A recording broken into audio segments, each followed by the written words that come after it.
Hey guys, just a quick tutorial on dismantling your distributor for a rebuild. First thing you're going to want to do is remove the cap, which is held on with 2 bolts. The bolts are 7/32, or you can use a Phillips head screwdriver to get them off. Once you do that, you just take the cap off and put it to the side. And what you're going to find when you do that is a rotor sitting at the top of the shaft, which you're also going to take off. Both those parts you're going to replace. Now you see the ignition module, which has been the bane of our existence for quite a while. But if you're keeping the car stock, you're going to have to continue to live with it. The ignition coil is plugged into the pickup coil, which sits beneath the magnet. To remove the ignition coil, you simply remove the 2 bolts that hold it in. Again, they are 7/32, the same as the bolts that hold in the cap. If the distributor has not been altered. If they have, whatever bolts hold them in, you'd have to pull out. Put the bolts to the side, and now you can just lift off the ignition module. You unplug it from the pickup coil and just remove it from the car. Give me 1 second to take care of that. Alright, the ignition module has been removed, and now you just see the pickup coil. Alright, to continue dismantling it, first thing you're going to do is you're going to give the shaft a little wobble side to side. If you feel some wobble side to side, that means your distributor body is internally worn and you're going to have to replace it.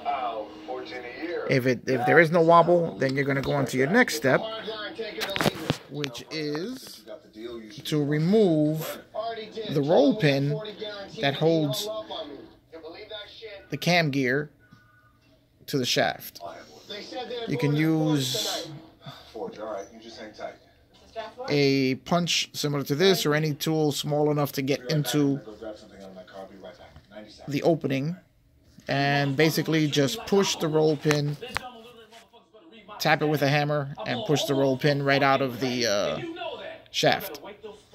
Then you're going to remove the cam gear, taking note when you remove the cam gear that there is a washer and a bushing here with the cam gear. You basically just have to pull the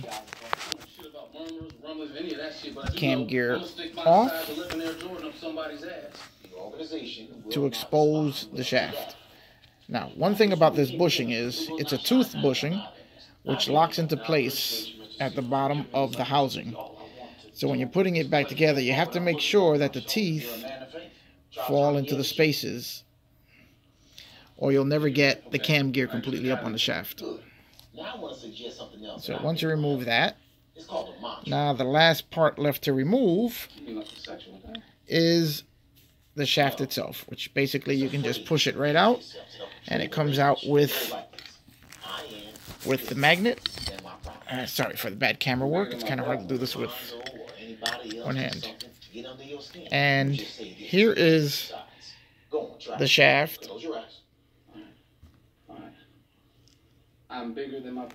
which is all that it takes really to dismantle your distributor.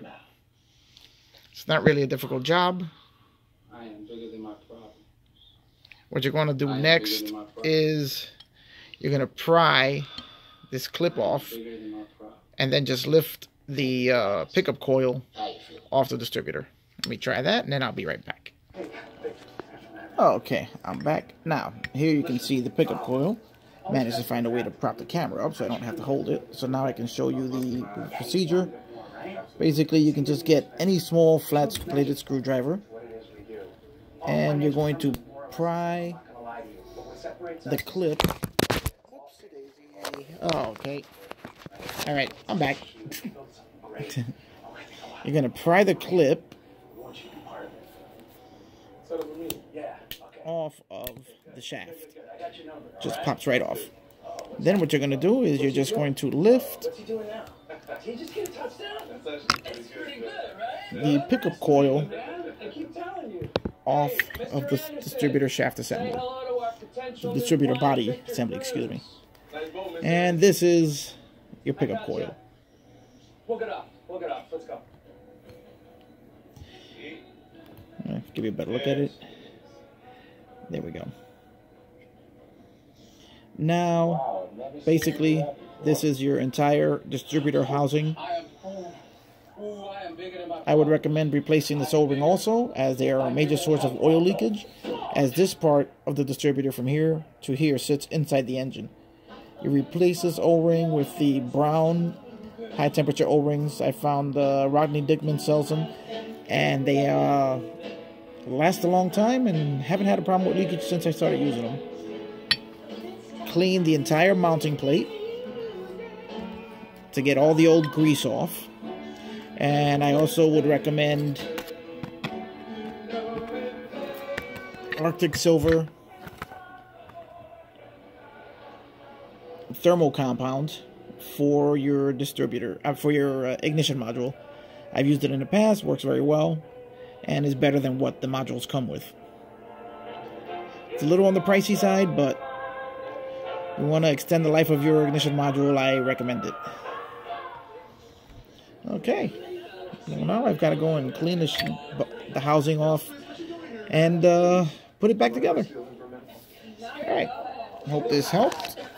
Anybody who's thinking of tackling this, it's really not that much to it. Alright, enjoy. See you on the next one.